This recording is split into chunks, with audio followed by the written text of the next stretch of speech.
Welcome to Classic Christmas Stories, where timeless holiday tales come alive. I'm Jason Hovde, and today we bring you Christmas by the Singing River by Jefferson Lee Harbour. This tender story of memory, love, and the gentle flow of Christmas Eve is perfect for gathering the family close. So settle in and let's begin. Don't forget to check our merch store for holiday goodies. Support us on Buy Me a Coffee and subscribe to Chamber of Classics for more classic adventures. Links in the show notes.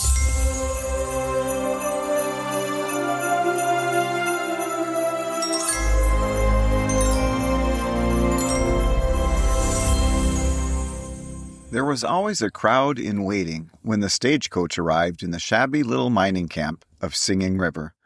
As a rule, the crowd assembled on the long, wide platform in front of the post office, which was also the stage office, the hotel, the general store, and the center from which radiated the social life of the camp. Above the post office was a small and dingy hall, lighted with dripping tallow candles, and such public amusements or entertainments as there were in Singing River were given in this hall. The platform in front of the building was the favorite loafing place of the miners. The arrival of the stagecoach was the connecting link between Singing River and the great outside world from which the little mining camp was so far removed. The nearest railroad station was 100 miles distant, and there was no town within 15 miles any larger than Singing River, which was but a little hamlet of log cabins, tents, and slab shanties far up the mountainside above the little Singing River in the rocky gulch below. The Singing River was a narrow and shallow stream, but its crystal-clear waters surged in foamy wavelets around moss-covered boulders and went singing on so merrily that there was perpetual music in even the darkest and gloomiest parts of the gulch. But there was ice over the river for 7 months of the year, and then nothing was to be heard but the dreary sound of the wind as it went moaning or shrieking up and down the long, dark canyon. The winters were long and bitter in Singing River. Snow began to fly as early as the last of September, and it still lay deep in the gulches and in the narrow rocky streets of the camp, while the wildflowers were blooming in the far distant valleys. But on the December day when this story opens, the stage arrived a full hour in advance of the usual time, and only a few of the men of the camp were at the post office when Dave Hickson, the stage driver, drew rein before it, amid the gently falling snow. There were no passengers on the outside seats, and no inside occupants were to be seen. Apparently the big stage was empty. "Light load this trip, Dave," said Big Jim Hart, the postmaster, as he came out to get the limp and unpromising-looking mailbag. "I should say so," replied Dave, as he took off his wide-brimmed felt hat and slapped it against the side of the coach to rid it of the snow that had fallen upon it. "I reckon travel is about done for this season over the Shoshone Trail, and they'll soon stop sending the coach up here even once a week, and then we'll be clean shut off from everywhere. No passengers this trip, eh?" "Only 2, and there's so little of them that I reckon they've rattled round like peas in a pod inside there." Then Dave leaned far downward, and twisting himself around, called out to someone within the stage. "Hello there, youngsters. You all right?" A shrill, childish voice replied, "Yes, sir." "Well, you'd better crawl out of that and get in where it's warmer and get some of Ma'am Hickey's hot supper. Hey, Ma'am Hickey, I've fetched you a kind of strange cargo." This last remark was addressed to a large, round-faced, motherly-looking woman who had come to the door of the hotel part of the building with her apron over her head. "What's that you say, Dave?" she called out loudly and heartily.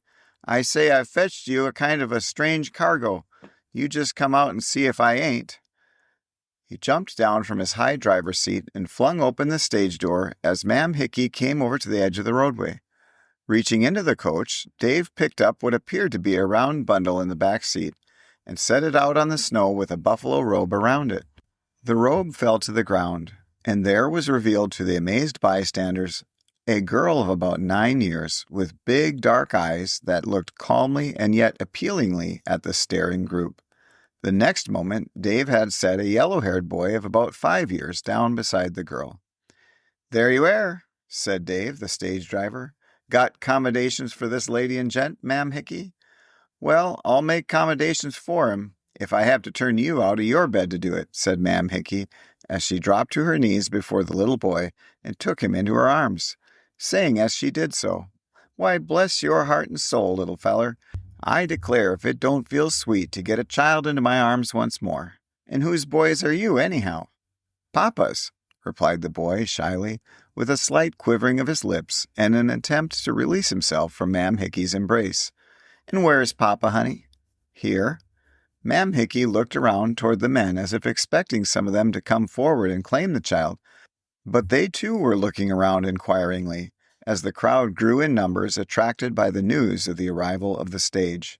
Noting the boy's quivering lips and half-frightened look in the presence of all those strangers, his sister stepped toward him and patted his head gently with her mittened hand, saying as she did so, "There, there, don't you cry, Freddie. Sister will take care of you. Yes, she will." "Where did you little folks come from?" asked Mam Hickey, rising to her feet with a little boy in her arms. "From Iowa, ma'am." "Iowa!" exclaimed Mam Hickey. "You don't mean to tell me that you have come all the way from Iowa to this place, all by your lone selves?" The girl nodded her head and said, "Yes, we did. We had a letter to the conductors on the trains telling them where we were going, and we got along all right, didn't we, Freddie?" The little boy nodded his head solemnly, too much awed by his strange surroundings to speak. "Well, if that don't beat anything I ever heard of," exclaimed Mam Hickey. "If I'd been your ma, you wouldn't have done it." The little girl kept looking into the faces of the men who crowded about them and said, "I don't see my papa anywhere. He said he would be here when the stage got here with us, but I don't see him at all." "What is your papa's name, dearie?" "Richard Miller." The men looked at each other blankly. Some of them opened and closed their mouths without uttering a sound. Big Missouri Dan uttered an exclamation under his breath. Mam Hickey held up one finger warningly.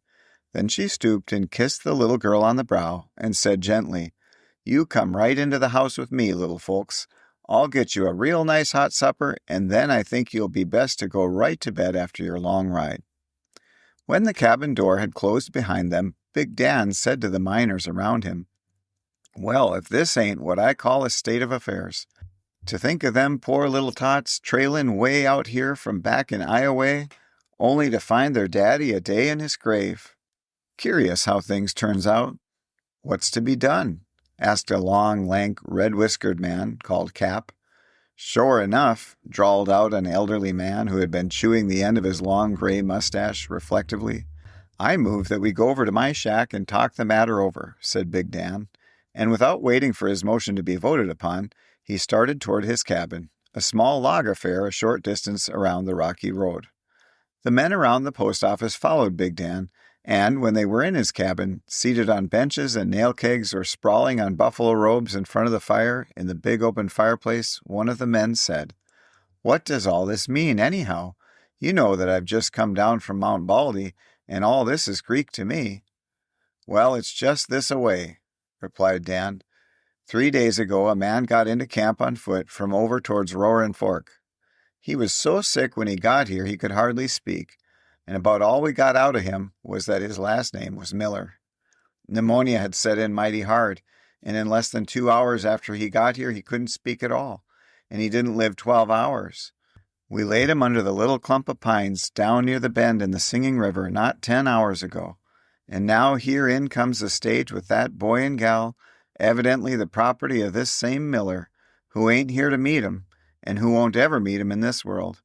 It goes without saying that they ain't got no ma. If they had, she'd never let them come trailing off out here all by themselves. It's mighty tough on 'em." "That's right," agreed the man called Cap. "I'm old and tough as ever they make 'em, but I ain't forget my own childhood so fur as not to appreciate just how them poor young'uns will feel when they realize the situation. I feel for 'em." "So do I," said a stalwart fellow of about 35 years.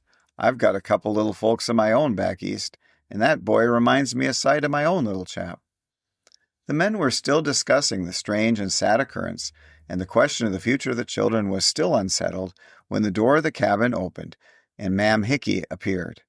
Her eyes were red, and her voice was unsteady as she said, "I just run over to say one thing, boys, and that's this. Don't one of you dare to breathe a word to them poor little darlings about where their pa is until after Christmas. They're not to know that they are orphans until after that time. Their ma died last spring, and their pa sent for 'em to come out here to him. It's a mighty rough place to fetch 'em to, but the little girl says that an aunt of hers was to come on from California and be with 'em this winter, and their pa wrote that he would likely go on to California in the spring. Poor man. He's gone on now to a country that's further away than that." She wiped her eyes on the back of her hand before adding, "It just about broke my heart to hear them two poor little things talking about Christmas and wondering what their pa would have for 'em while I was undressing 'em for bed. And I made up my mind that they shouldn't know a thing about what has happened until after Christmas. And what's more, some of you men can just stretch your long legs hoofing it over to Crystal City to get 'em some toys and things to make good my promise to 'em that if they hung up their stockings Christmas Eve, they'd find 'em full next morning. Now you boys remember that mum is the word in regard to their pa. Leave it to me to pacify 'em in regard to his not coming for 'em. They're the cunningest little things I ever saw, and it's just too terrible that this trouble has had to befall them." When good Ma'am Hickey had gone back to the hotel, Big Dan slapped his great rough palms together and said, "I tell you what, boys, let's give them two little unfortunates a jolly good Christmas. I'm fairly spilin' for something to do, and I'll hoof it over to Crystal City and get a lot of Christmas gimcracks for them." "I'll keep you company," said Joe Burke, the man who had two little ones of his own back east. "Traveling on snowshoes over the mountain passes at this time of the year is rather dangerous, and it's not the best to start out on a trip alone. Then I guess I know more about what would please the youngsters than you would, Dan." "I ain't never took occasion to mention it before, but I happen to know a little about what children like my own self, seeing as I have had two of my own," replied Big Dan. "They both died the same week. It happened nearly 40 years ago, but these two little wayfarers straggling into camp this way brings it all back to me." No one in the camp had ever heard Big Dan speak so solemnly, and there was silence in the room when he added, "I reckon I know enough about children to know that a big doll with these here open and shut kind of eyes allus takes the fancy of a little gal, and that a boy allus likes something that'll make a racket. But I'll be glad of your company, Joe." Ma'am Hickey appeared again before the conference came to an end. "They're cuddled up in bed in each other's arms, cheek to cheek, the poor little dears," she said. "I pacified 'em in regard to their pa without telling any actual fib, and they went to sleep content. The little boy's tongue went like a trip hammer when he finally got it unloosened, and he jabbered away fast enough. The most he talked about was Christmas. He's set his heart on a steam engine that will go choo, choo, choo, and if you boys can find such a thing in Crystal City, you buy it and fetch it along with you, and I'll foot the bill. The little girl is doll crazy, like most little girls, so you must get her one, or more than one. And, of course, you'll lay in plenty of candy. And if you can lug home a turkey or two on your backs, I'll get up a Christmas supper for 'em to eat after we've had the tree." "The tree?" said one of the men inquiringly. "Yes, sir, the tree. Of course them little folks must have a tree. They say they want one, and why shouldn't they have it, with the finest Christmas trees in the world right at hand here in the mountains?" "Where are you going to have the tree, I'd like to know?" said a burly miner. "In the hall over the post office." "Well, if you ain't planning a regular jamboree." "Course I am," replied Ma'am Hickey. "Got any objections?" "Better keep 'em to yourself if you have," said Big Dan. "For what Ma'am Hickey and them two little youngsters says, goes." "That settles it," said Ma'am Hickey with a laugh. Crystal City was a long distance from Singing River, and the mountain trails were hard and dangerous to travel at that time of year. The stage would not make another trip until after Christmas, and it might be a month before it returned after it left the camp. Big Dan and Joe Burke set off at daybreak the morning after the arrival of the two little wayfarers. The men had chipped in for the purchase of gimcracks for the tree, and they had been so generous that Big Dan said just before he started for Crystal City, "We'll have to have the biggest pine we can get for the tree. You chaps have it all set up in the hall by the time we get back." "You sure you got that list of things I wrote down for you?" asked Ma'am Hickey. "Men ain't got any kind of memory when it comes to shopping." "I got the list right here in this pocket," replied Dan, patting his broad chest. "If we have good luck, we'll be back by noon day after tomorrow, and that night is Christmas Eve, so you'll want the tree all ready. Did the little folks sleep good?" They never stirred, but once the little boy laughed out in his sleep and said something about a steam engine. Both of the children are sleeping yet. An hour later, the children were up and were eating their breakfast in Ma'am Hickey's cozy kitchen, which was also the dining room of the hotel. "Will my papa come today?" asked Freddie as he helped himself to a hot donut. "Don't worry none about your papa, dearie," Ma'am Hickey said. "We'll see to you all right. Let's talk about Christmas." "I never talked so much about Christmas in all the born days of my life as I talked about it in them 2 days," said Mom Hickey afterward. "It was the only way I could get their minds off their pa." Ma'am Hickey's account of the Christmas tree at Singing River is so much more interesting than any account I could give of it that I think it best to let her tell about it in her own way. You see, Big Dan and Jim Burke got back all right in the middle of the afternoon the day before Christmas. They looked like a pair of pack peddlers, and they were all about worn out, for they had had a hard time of it pulling up over the mountain trails in a snowstorm. Joe said he didn't think he could have dragged himself another mile for love nor money. He had 2 big turkeys on his back, besides a great lot of other things. Well, the men in the camp had been busy too. They had cut a big pine and set it up in the hall over the post office, and the way they had decorated the hall with evergreen was beautiful. You couldn't see an inch of the ugly bare logs nor of the bare rafters.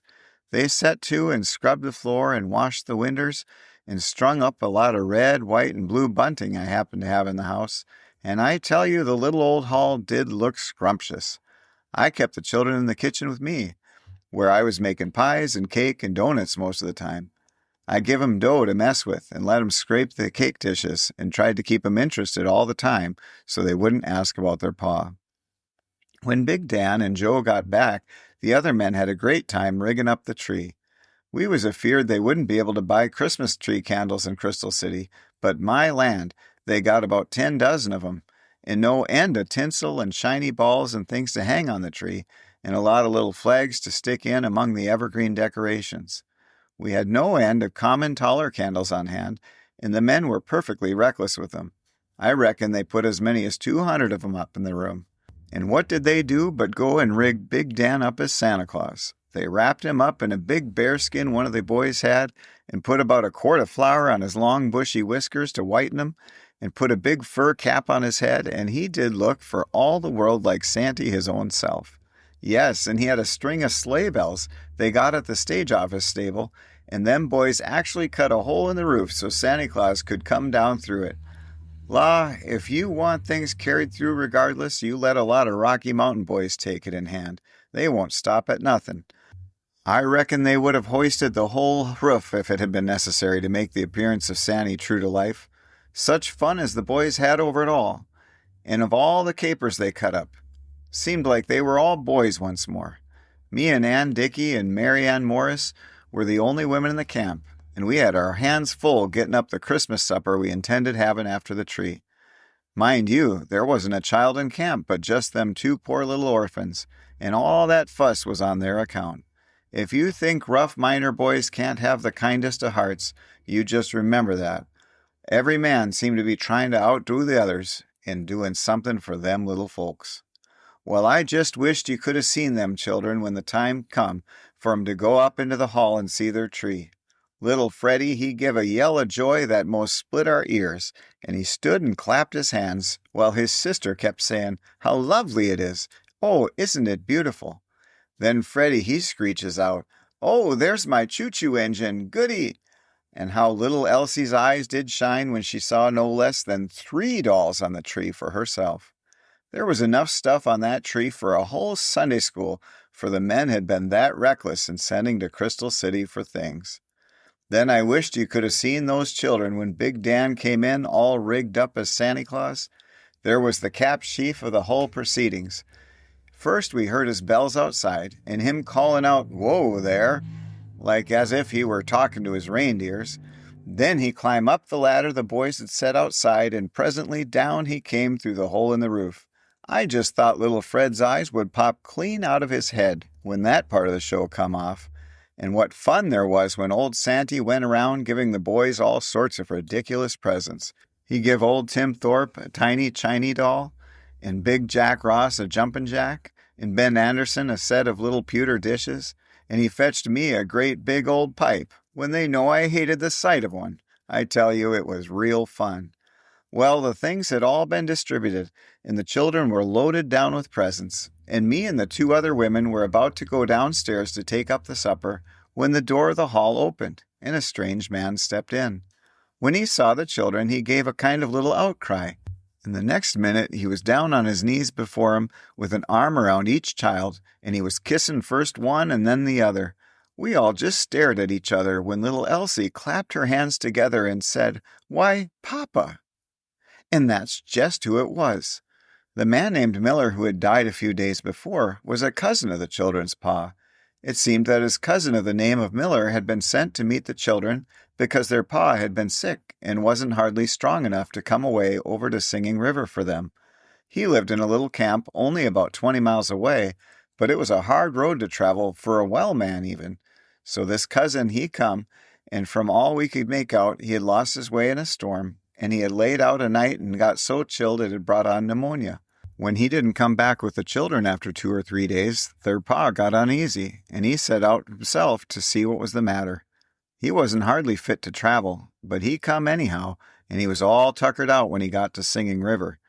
Then he was just so nervous and kind of wrought up that no one thought it to his shame that he just broke clean down and laughed and cried by turns, kind of hysteric-y like, over the children. We did have the best time at supper. A storm had come up, and the wind was roaring and howling on the canyon up and down the Singing River, and the sleet was dashing against the window lights. But that just made it seem more cheery and comfortable in the cabin, with a roaring fire of pine knots and the big fireplace at one end of the cabin, and the tea kettle singing on my big shining stove at the other end.